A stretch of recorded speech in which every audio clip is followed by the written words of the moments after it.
Good morning, everyone. This is the doctor. I hope all of my patients are doing great out there. A little shout out to all the support I've been getting. I just love all the comments you guys are leaving, all the likes. It really encourages me to make more of these videos. I have a new UI, if you've noticed. The pictures aren't all the way up there, but they will be by the next video, I promise. So today's going to be another character profile, and we're going to be focusing on Margritte. She is a MR unit. She is fire type.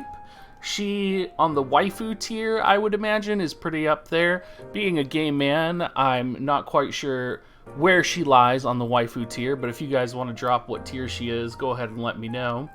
Her jobs are Time Mage, Black Mage, and Red Mage. Her affiliation is with Rubius. She is acquired by a summon. She was released in GL with the start of the game.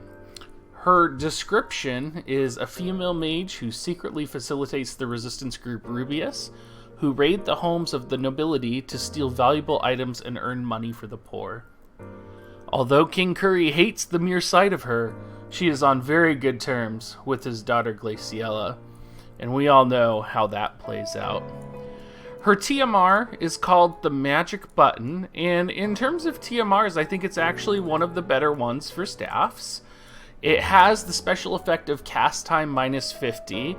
Now, you do have to remember that the CT count for spells is 1,000, it's not 100. So if we were comparing it to, say, a CT reduction for a character, it's about a 5% reduction in casting speed. Has HP 102, Magic 99, and critical hit rate plus 9. To compare it to other TMRs, the best comparison I could find was to Grace, and if you don't know who Grace is, she's another MR unit. She's the one with the wacky face mask. Her TMR has Inflict Immobilize with attack, HP 95, Magic 106, and Crit 10. So essentially you're trading 6 magic power for a cast time reduction of 5%. So I would actually say that Margritte's TMR is on the better side, and it might be worth getting if you're planning on investing in some of your mage characters. Now, I was looking at a lot of the mage equipment coming up, and I think there's going to be significantly better gear in the future. So don't lose your mind over it. It's something you might be able to just grab by picking up her shards in the shops, and she's an MR unit. I imagine you'll be able to just grab those shards eventually over time, either way. Her master ability, which if you don't know comes at level 40, is max TP plus 15%, magic attack plus 30. So keep that in mind while we're looking at her stats. Her max magic stat is 160. Also keep in mind she's a time mage, she's not a main black mage. So her primary focus is not going to be in nuking damage. She has HP 1335, which is a little bit on the low end, but pretty good for a mage. And just to compare her stats to someone who's similar, I chose Ayaka, who's a UR unit. Granted, her rarity is higher, and you can see that she has Magic 231 at max stats. She has Speed 60, whereas Margritte has a Speed 47. So there is an element of her not having the most optimal stats, but she makes up for it with her TP percentage and her ability board stat bonuses that she can get. So let's just look at her ability board stat bonuses and compare it to Ayaka's. So for Margritte, she gets a magic plus 82, whereas Ayaka only gets a plus 42. So in comparison, that magic gap is already closing. And while Ayaka gets a magic plus 20%, she might be a little bit more focused on dealing some more damage. You're going to see that Margritte gets the TP percent plus 20%. You're just not going to be running out of TP with Miss Margritte. She gets starting AP plus 8. Ayaka gets starting AP plus 10. I would say in terms of who's going to have more TP, you're going to see Margritte having more TP, Ayaka having more magic, and that's going to be kind of how they balance out the time mages. It could be a little bit different too, since again, Ayaka is a UR unit, so you would expect better stats with her. But again, not everybody has Ayaka, and not everybody is going to be able to max LB or max stat Ayaka either. So you can see that maybe focusing Margritte, if you need a time mage on your team, would be a good idea. Now, for her abilities, her primary is time mage. And on this chart, I did put up all the spell ranges, and you can see that a trend in this video, since all the spells are essentially 3-range nuke attacks or 3-range debuff attacks, I just put the general 3-range debuff down in the corner, and anything different I put next to the abilities. So one of the great things about Margritte is that she gets Comet and Immobilize right away. 2 very cool spells, especially for PvP. She gets Haste at job level 3, increases CT gain for an ally for 3 turns, very important. She has a chance to counter with Slow. I think you're going to be setting that one on her. She has a CT debuff immunity, so essentially what that means is she can't be slowed, she can't be hasted, she can't be stopped. She has Float, which is going to be pretty niche. I don't think we're going to ever encounter a time or a place where Float is going to be the necessity. I could be wrong. I don't know what the meta is going to be in a couple months, but something to just kind of put in the back pocket there. Rapid casting decreases the casting time for abilities significantly. I imagine you're going to be setting this, and remember, if you have her TMR, you're also going to have that 5% casting time reduction as well.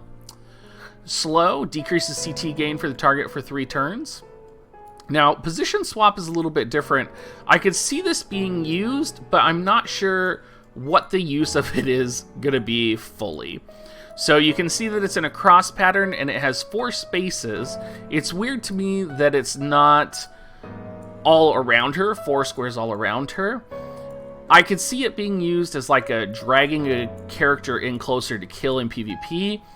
Still not sure. I'm not sure on the height differences either. If height doesn't affect it nearly as much as it should, you could actually use this to pull someone from a low height up to a high height. She does get Meteor, which deals heavy non-elemental magic damage to the target. You're going to notice that Comet is also non-elemental magic damage. She gets Quick, which increases CT for an ally by 100. She also gets Stop, which has a chance to inflict Stop to the target. Now, it would be interesting for me to see the analysis of Quick versus Haste. Quick essentially guarantees that an ally is going to be able to act next turn no matter what. So let's say you have a Stern you just acted and then Margritte is up next. If you cast Quick on him, Stern should be able to act before the enemy is able to act because his CT was raised to 100. I believe that's how the CT cycle works. It's something that I'm still learning. I know that character CT is 100 and spell CT is 1000, and that the game essentially runs in cycles, and that when you hit 100 CT on a character, or if they go over 100 CT, that determines what order it is for them to go next. So Quick could be a really powerful support move if you have maybe like 2 really good characters that you want to use and you don't have a support character to help them in PvP. You could maybe do Stern, Shuriken, Quick him, Shuriken again, something like that, something where you're utilizing your strong character and using Margritte in that support capacity. Now her secondary is going to be Black Mage. Again, all of these are spells, and to be frank with you, I don't think you're ever going to set the Black Mage sub-job. It's mostly focused on Fire, Drain, Osmos, Firaga, Sleep, Bio. The only passive she gets is Magic Counter and Magic Plus level 1. I don't see these being used for anything except PvE, and even then, why would you use Firaga when you could use Meteor? Maybe there's an ice meta or something where you need to counter a unit or counter another element in that way, but I just really don't see it.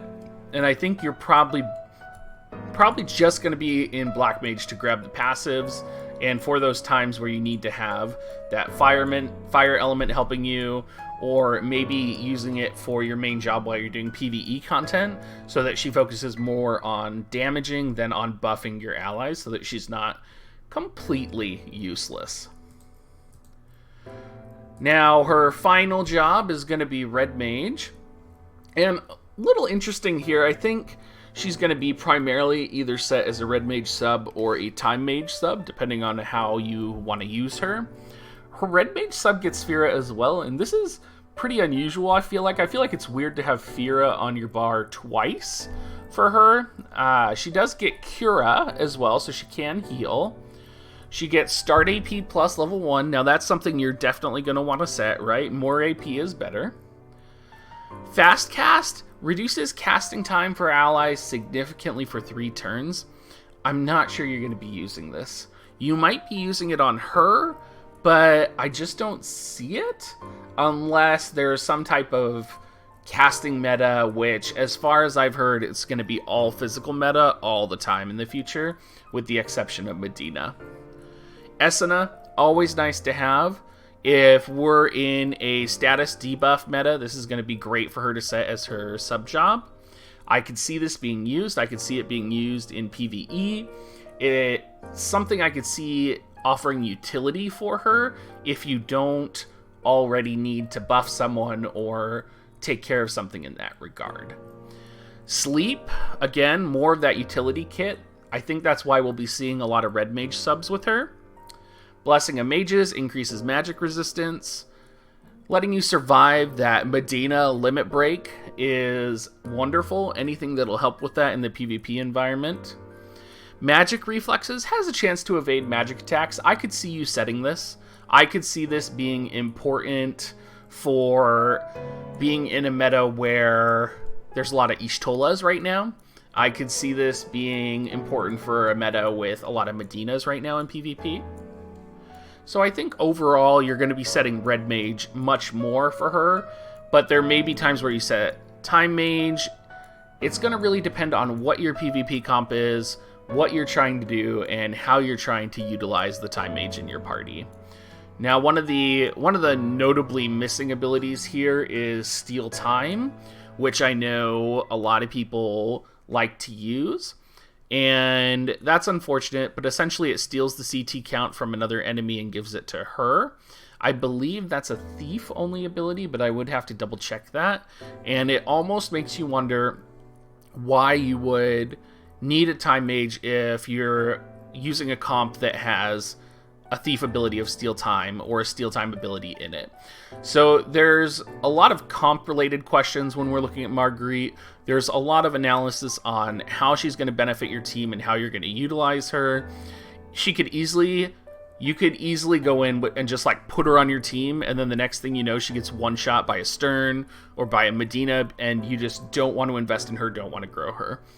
That's an unfortunate reality, but it's also something where, you know, you can make any unit good, and I think she could be good if you're willing to invest the time in her and you don't have a Nayaka. She does have a lot of damage weakness. She takes additional damage from almost every source except magic, so please keep her away from everything.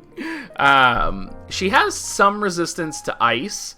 She is weak to water. Again, that brings her that Medina survivability with that resistance to ice. Susceptible to paralyze, some charm resistance, and disable resistance and time resistance, I believe that is down there. So if someone's trying to cast slow on her, she'll resist it. Makes sense with her kit. You're probably going to have the status debuff immunity for slow, haste, and stop anyway set on her. So I imagine that'll probably be at 100% anyway. Alright, you guys, that's it for the Margritte review. Thank you so much for following and watching these videos. I appreciate it so much. It literally makes me so happy, especially right now being stuck at home in the middle of the COVID outbreak. I have nothing to do except play these games and talk to you guys, and it's nice to reach out to a community and hang out with you guys. So please keep leaving comments, leave a subscribe and like, and come check out our guild Discord. If a guild is something you're looking for, I do have limited slots that are opening up.